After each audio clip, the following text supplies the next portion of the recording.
দেখুন, নানান বাধাবিঘ্নের মধ্যেও আমরা কিন্তু আমাদের সাধ্যমতো প্রচার চালানোর চেষ্টা করেছি এবং আমরা মনে করি যে জনগণের দিক থেকে বিপুল সাড়া আছে। মানুষ আমাদের যে একটা দীর্ঘ ধারাবাহিক লড়াই সেটাকে তারা বিবেচনার মধ্যে নিয়েছেন বলে আমি মনে করি এবং যে তাদের তারা মনে করেন যে আমরা যে আমাদের যে অঙ্গীকারটা আছে গণতান্ত্রিক ব্যবস্থার প্রতি, আমাদের মানুষের স্বার্থ নিয়ে লড়াইয়ের প্রতি, সেই জায়গাটাকে তারা মূল্য দিয়েছেন এবং অন্তত তাদের দিক থেকে আমি সাড়া পেয়েছি যে আমাদের প্রার্থিতা আমরা যাতে সংসদে যেতে পারি সেটার ব্যাপারে তাদের ব্যাপক উৎসাহ আছে এবং তারা বলেছেন যে যদি ভোট দিতে পারি তাহলে আমরা অবশ্যই আপনাকে ভোট দেব। বাধা কেমন ছিল? একেবারে শুরু থেকেই বাধা তো ধরুন এমনিতে তো একটা অসম পরিস্থিতি আছেই। ধরুন সরকারি দল নির্বাচনের প্রস্তুতি নিয়েছে বছরখানেক আগে থেকে, আর বিরোধী রাজনৈতিক দলগুলোর দিক থেকে তো আসলে পুরো ব্যাপারটা ছিল যে নির্বাচনে অংশগ্রহণ করা হবে কি হবে না, সমস্তটাই একটা অনিশ্চয়তার মধ্যে ছিল এবং আপনারা জানেন যে তফসিল ঘোষণার পরও আন্দোলনে থাকতে হয়েছে এবং নির্বাচনে যাওয়ার বিষয়টি আসলে একটা অনিশ্চয়তায় ঝুলেছিল। ফলে নির্বাচন তো একটা অনেক বড় যজ্ঞ, এটা তো আসলে প্রস্তুতি নিতে হয় দীর্ঘদিন ধরে, কিন্তু সেই প্রস্তুতির জায়গাগুলোতে কিন্তু যারা বিরোধী রাজনৈতিক দলগুলো এমনিতেই পিছিয়ে ছিল, কেননা তাদের একদিকে আন্দোলনের মধ্যে থাকতে হচ্ছে, অন্যদিকে নির্বাচনের প্রস্তুতির প্রশ্ন। তো সামগ্রিকভাবে এই আমাদের প্রস্তুতির কাজটি শুরু হতে অনেক দেরি হয়েছে। আমরা যখন সিদ্ধান্ত নিয়েছি আমরা নির্বাচনে যাব, তারপরে আমাদের দলগুলোর যে মনোনয়ন প্রক্রিয়া, জোটের মধ্যে যে মনোনয়নের প্রক্রিয়া, এইগুলো সম্পন্ন করতে হয়েছে এবং আমরা এই সব বাধা অতিক্রম করে শেষ পর্যন্ত যখন আনুষ্ঠানিকভাবে প্রচার শুরু হলো, প্রথম রাত থেকেই একেবারে বলতে পারেন যে 10 তারিখ রাত 12টার পরে যখন আমরা পোস্টার লাগানো শুরু করলাম, প্রথম রাতেই আমরা হামলার শিকার হয়েছি। আমাদের একজন কর্মী আহত হয়েছেন, তাকে ঢাকা মেডিকেলে চিকিৎসা নিতে হয়েছে। এরপরে ওই রাতেও আবার হামলা হয়েছিল এবং তারপর থেকে লাগাতারভাবে পোস্টার লাগাতে যাওয়া মানেই হচ্ছে পোস্টার কোনো না কোনো হুমকি, ধাওয়া, শিকার হওয়া, চড়থাপ্পড় এবং নানানভাবে হেনস্থা হওয়া, হয়রানি হওয়া, মারধরের শিকার হওয়া এবং আমাদের সেই লাগানো পোস্টারগুলো দেখা যাচ্ছে যে পরের দিন থাকছে না অথবা একদিন পরে ছিঁড়ে ফেলা হচ্ছে এবং আপনি বলতে পারি যে আমার শতকরা 60% পোস্টার বিভিন্ন জায়গা থেকে নাই, কোনো জায়গা থেকে 60-70% নাই, কোনো জায়গা থেকে 30-40% পোস্টার নেই। এই রকম পরিস্থিতি আজকে এখানে আছে। আমরা অফিস নিতে পারিনি, আমরা যেখানেই অফিস নিতে গিয়েছি সেখানেই আমরা দেখেছি বাধার সম্মুখীন হয়েছি এবং আমাদেরকে অফিস ভেঙে দেওয়া হয়েছে অথবা অফিস যাদের কাছ থেকে নিয়েছি তাদেরকে হুমকি দিয়ে তাদেরকে শেষ পর্যন্ত আমাদের অগ্রিম টাকা ফেরত দিতে তাদের বাধ্য করা হয়েছে। আমরা দেখব যে সরকারি দলের প্রার্থীর কিন্তু অফিসের কোনো শেষ নেই।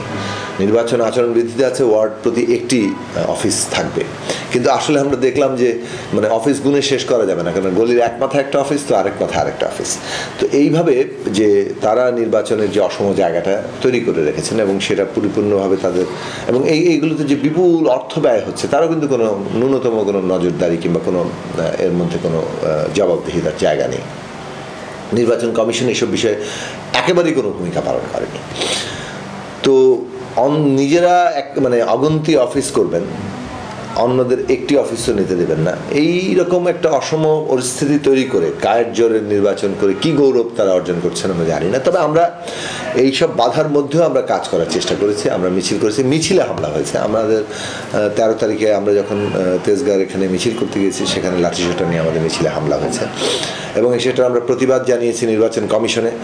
এরপর থেকে যেটা দেখলাম যে আমি যখন মিছিলে থাকছি সেই মিছিলে খুব বেশি হামলা হয়নি, কিন্তু এক জায়গায় বাধা পেয়েছি আমরা যখন শেরেবাংলা কৃষি বিশ্ববিদ্যালয়ে আমরা প্রচার করতে গিয়েছিলাম সেখানে আমরা বাধার সম্মুখীন হয়েছি। ওখানে আমাদেরকে ছাত্রলীগের ওখানে তারা প্রচার করতে দেয়নি, কিন্তু এর বাইরে আমার মিছিলে আর কোনো হামলা আমি দেখিনি। কিন্তু আমাদের কর্মীদের উপরে হামলা অব্যাহত হচ্ছে এবং আমরা দেখলাম যে প্রত্যেক জায়গা থেকে মাইকে হয় তার কেটে দেওয়া হচ্ছে, না মেমোরি কার্ড ছিনিয়ে নেওয়া হচ্ছে, না মাইক ভাঙচুর করে দেওয়া হচ্ছে, না মাইকের সাথে যিনি আছেন তাকে মারধর করা হচ্ছে। এই জিনিসগুলো ঘটেছে এবং সর্বশেষ যেটা ঘটেছে গত 2 দিন আগে ছাত্রদের উপরে বড় ধরনের একটা হামলা নির্মম হামলা। আমি মনে করি যে তার মধ্যে দুজনকে মানে 7 জন এখানে আহত হয়েছেন, তার মধ্যে 6 জন গুরুতর আহত, তার মধ্যে 2 জন ভীষণভাবে আহত, তাদের হাত ভেঙে গেছে, একজনের হাত পুরো 2 টুকরো হয়েছে, একটা হাত, আরেকজনের কনুই থেকে একটা হাড় অংশ ভেঙে আলাদা হয়ে গেছে। এবং বাকি 4 জনকে এমনভাবে মারা হয়েছে, মানে এ তো রীতিমতো মানে মানে নির্মম, মানে তাদেরকে রড দিয়ে প্রত্যেককে মারা হয়েছে। তো এই যে একটা ধরেন মানে একটা অত্যাচার যেটা আমরা দেখছি, আমাদের নেতাকর্মীরা সব মধ্যেও কিন্তু আমরা কাজ করার চেষ্টা করেছি এবং বাধা অতিক্রম করেই আমরা মানুষের মধ্যে পৌঁছানোর চেষ্টা করেছি। এবং আমরা যে আওয়াজ তুলেছি, ভয়মুক্ত বাংলাদেশ, কার্যকর গণতন্ত্র এবং সকলের জন্য উন্নয়ন, আমার মনে হয় যে আমরা যে 3টি আসনে গণসংহতি আন্দোলনের পক্ষ থেকে আমরা নির্বাচন করছি, ঢাকা 12, পাবনা 1 এবং চট্টগ্রাম 10, 3 জায়গাতেই আমরা মানে মানুষের কাছে পৌঁছতে পেরেছি এবং মানুষ মনে করছে যে হ্যাঁ এইটাই দরকার। এবং আমরা সকল মানুষের যে এই আজকে বাংলাদেশ যে একটা ভয়ের আতঙ্কে আছে, এইটা থেকে মুক্তি সবাই যে চান, তাদের স্বাধীনতা, তাদের কথা বলার স্বাধীনতা, জীবনযাপনের স্বাধীনতা, পছন্দ করার স্বাধীনতা, এই জায়গাটা মানুষ খুব গ্রহণ করেছেন এবং মানুষ এর মধ্যে দিয়ে যতটা পারেছি আমরা তাদেরকে ঐক্যবদ্ধ করার চেষ্টা করছি। নির্বাচন কমিশনের যে নিষ্ক্রিয়তা, এটা সম্পর্কে কিছু বলেন? মানে এটা আসলে তো আমরা আগে থেকেই আমাদের অনুমান ছিল যে বাংলাদেশের যে বর্তমান যে পরিস্থিতি, নির্বাচন কমিশন যেভাবে গঠিত হয়েছে, তারা একটা আইওয়াশ করার চেষ্টা করেছেন, যেখানে আমরা সার্চ কমিটি করেছি, আমরা মানে বিভিন্ন প্রত্যেক দলের প্রস্তাব নিয়েছি, কিন্তু আসলে তারা তাদের নিজেদের লোকগুলো যাতে এই সার্চ কমিটি এবং বিভিন্ন দলের প্রস্তাবের মধ্যে দিয়ে তারা আসে, তারা নিজেদের প্রস্তাব দিয়েছেন। শরিক দলগুলোর মাধ্যমে তারা যাদেরকে তারা নিয়োগ দিবেন, শরিক দলের মাধ্যমে তাদের প্রস্তাব দিয়েছেন, দিয়ে তারা তাদের নিজেদের লোককে সেখানে বসিয়েছেন। এখন তার ফলে তারা তাদের প্রতি আনুগত্য দেখাচ্ছেন এবং এটা তো আমরা আগে থেকে বলেছিলাম যে এই নির্বাচন কমিশন এইভাবেই আনুগত্য দেখাবে। এবং সে কারণে আমাদের একটা গুরুত্বপূর্ণ দাবি হচ্ছে যে এই যে নিয়োগ প্রক্রিয়া, এই নিয়োগ প্রক্রিয়াকে আপনি এই সার্চ কমিটি নামে যতভাবেই একটা মানে আয়োজন করেন না কেন, এর মধ্যে দিয়ে আসলে কোনো বাস্তবতা কোনো জায়গায় পৌঁছাবে না।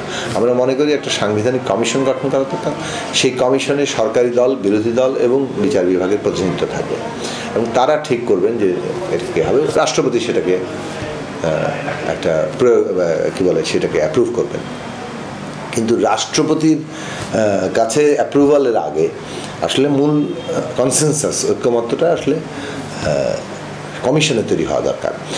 এবং সেটাই তখন ওই নির্বাচন কমিশনার যিনি হবেন তার কোনো বিশেষ দলের প্রতি আনুগত্য দেখানোর ব্যাপারটা থাকবে না, তিনি বরং সংবিধানের প্রতি তার আনুগত্য দেখাবেন, তার যে কর্তব্যের প্রতি তিনি আনুগত্য দেখাবেন।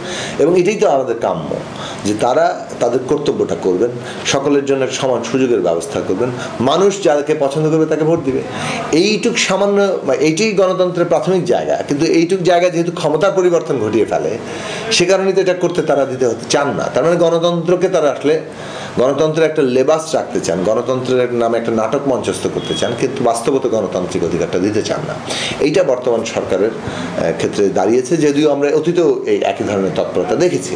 এবং এইটার কারণ হচ্ছে এটা যে করতে পারেন তারা, এটা তো করতে কেউ চাইতেই পারে। একটা রাষ্ট্রে কারো মনে হলো যে না আমরা পুরো আমাদের ক্ষমতা চিরস্থায়ী বন্দোবস্ত করব, কিন্তু সেইটা করতে চাইলেই তো করতে পারার কথা না। রাষ্ট্রের ভেতরেই তার প্রতিরোধ থাকা উচিত, তার ভারসাম্য থাকা উচিত এমনভাবে যে একজন ক্ষমতাকে স্বৈরাচারী ক্ষমতায় পরিণত করতে চাচ্ছে, ক্ষমতাকে একটা চিরস্থায়ী করতে চাচ্ছে, কিন্তু সেটা ঠেকিয়ে দেওয়া যাচ্ছে। কিন্তু বাংলাদেশের সাংবিধানিক ক্ষমতা কাঠামোটা এমন যে এখানে আসলে এটা ঠেকানোর কোনো ব্যবস্থা নেই। যদি কেউ এটা জমিদারিতে পরিণত করতে চায়, সে পরিপূর্ণ জমিদারিতে পরিণত করতে পারে এবং এইটা একটা পুরোপুরি দৈত্যাকার রাষ্ট্রে পরিণত হয় এবং পুরোটার উপরে একটা দল তার সম্পূর্ণ ক্ষমতা কায়েম করতে সক্ষম হয়। এবং এইবারে এসে তার সর্বোচ্চ চূড়া আমরা দেখতে পাচ্ছি, একেবারে উপর থেকে তলা পর্যন্ত যেভাবে একটা রাষ্ট্রশক্তিকে নিয়ন্ত্রণ করা হচ্ছে একটা দলের স্বার্থে, এইটা বাংলাদেশে অতীতে আগে কখনো দেখা যায়নি। এই হামলা, এই 30 তারিখে যে নির্বাচনটা হবে, এই নির্বাচনটা কি রকম হতে পারে আপনি আশা করছেন? না, নির্বাচন কেমন হবে সেটা তো আগে থেকেই আওয়াজ পাওয়া যায়। তো ইতিমধ্যে একটা জায়গা তৈরি হয়েছে যে একটা একতরফা নির্বাচনের পরিবেশ, হামলা, মামলা, গ্রেফতার, প্রার্থীরা গুলিবিদ্ধ হওয়া, প্রার্থীদের প্রার্থিতা বাতিল হয়ে যাওয়া, এবং মানে অনেক প্রার্থীরা এখন জেলে এবং প্রার্থীরা নামতে পারছে না, কর্মীরা গ্রেফতার হয়ে যাচ্ছে, যার ফলে একটা একতরফা পরিবেশের জায়গা শতাধিক আসনে তৈরি হয়ে গেছে। সব অন্যান্য আসনগুলোতেও ভয় ভীতি আতঙ্কের পরিবেশটা কিন্তু আছেই, কিন্তু এইটা কিন্তু এই পরিবেশটা যে একেবারেই আবার মানে হঠাৎ করে নেমে এসছে তা না, এই পরিবেশটাই ছিল এবং এই পরিবেশটার মধ্যেও আমরা কিন্তু নির্বাচন করার সিদ্ধান্ত নিয়েছি যে এই নির্বাচনের মধ্য দিয়ে একটা আন্দোলন আমরা কিভাবে গড়ে তুলতে পারি, অর্থাৎ মানুষকে ভোট কেন্দ্রে আসা, মানুষের ভোটাধিকার প্রতিষ্ঠার জায়গা কিভাবে করা যায় তাদের অংশগ্রহণের মধ্য দিয়ে।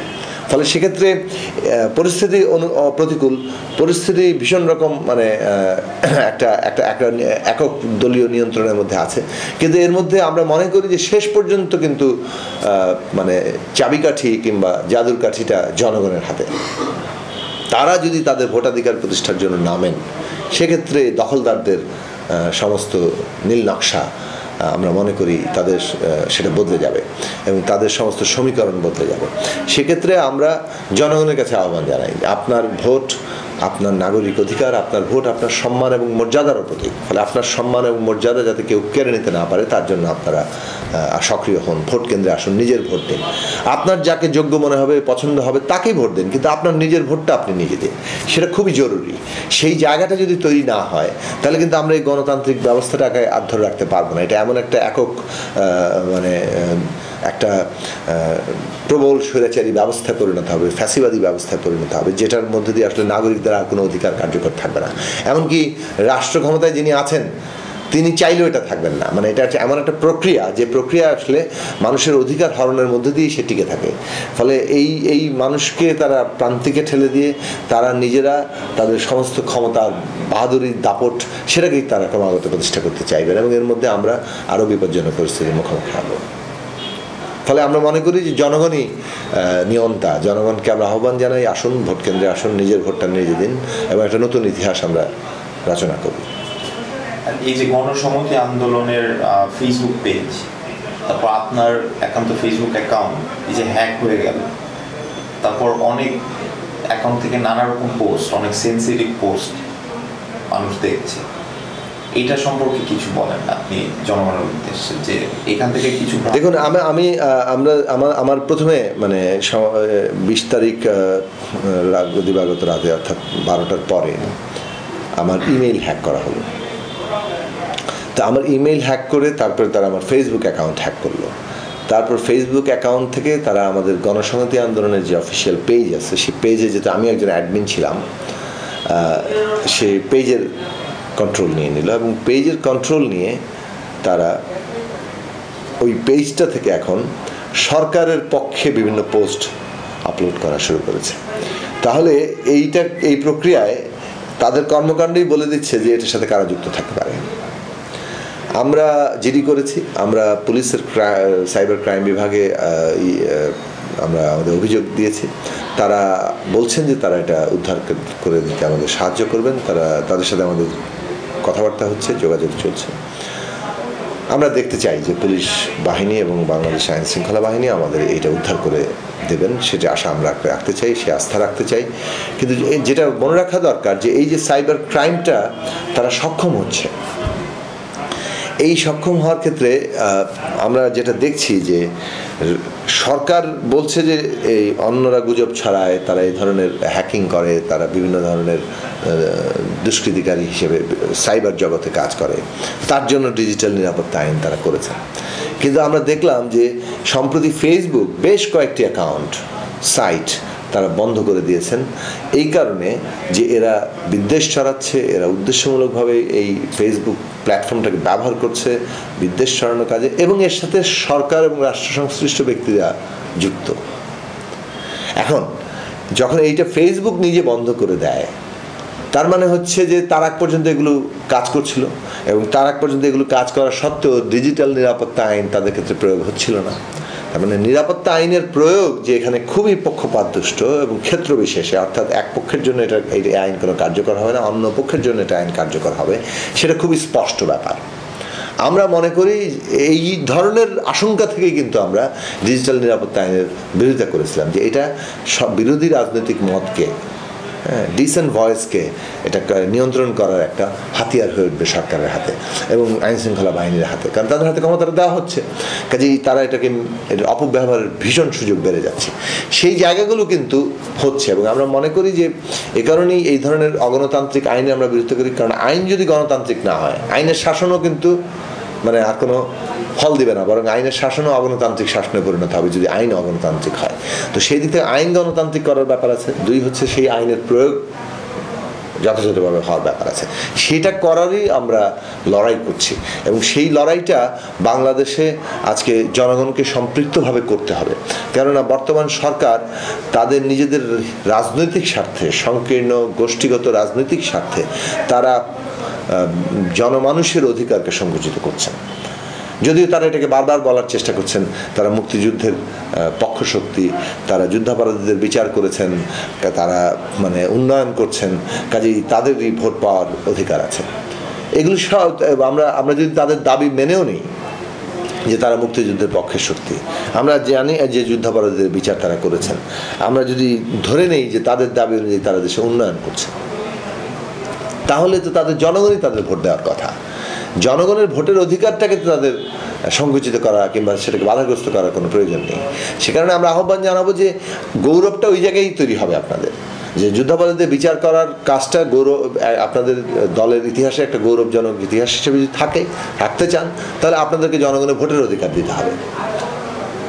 এই জায়গাটা আমরা খুব জরুরি মনে করি এবং সেক্ষেত্রে যদি জনগণ অন্য কাউকে ভোটও দেয় তারপরও সেইটা আপনাদের জন্য গৌরবজনক হবে, নতুবা জবরদস্তিভাবে কোনো এমনকি ন্যায্য কাজকেও আর ন্যায্য রাখা যায় না, ভালো কাজকেও আর ভালো জায়গায় রাখা যায় না। কেননা আপনি জবরদস্তি মানেই হচ্ছে যে আপনার সব কাজকেই ধীরে ধীরে সেটা প্রশ্নবিদ্ধ করতে থাকবে। তো সেই জায়গা থেকে আমরা বলবো যে আজকে সরকারের উচিত হবে যে জনগণের ভোটের অধিকার, নাগরিকের অধিকারকে নিশ্চিত রাখার জন্য উদ্যোগ নেওয়া, কিন্তু আমরা সেটা এখন পর্যন্ত দেখতে পাচ্ছি না। ফলে আন্দোলন ছাড়া আসলে বাস্তবতা আমরা কোনো পথ দেখি না। এখন মানুষের সম্পৃক্ততার মধ্য দিয়ে, জনমানুষের ঐক্যের মধ্য দিয়ে একটা আন্দোলন দরকার এবং আমরা মনে করি এটা সম্ভব। জনগণকে যদি আমরা ঐক্যবদ্ধ করতে পারি আমরা নিশ্চিতভাবেই এই যত বাধাই আসুক না কেন বাধা অতিক্রম করতে পারবো।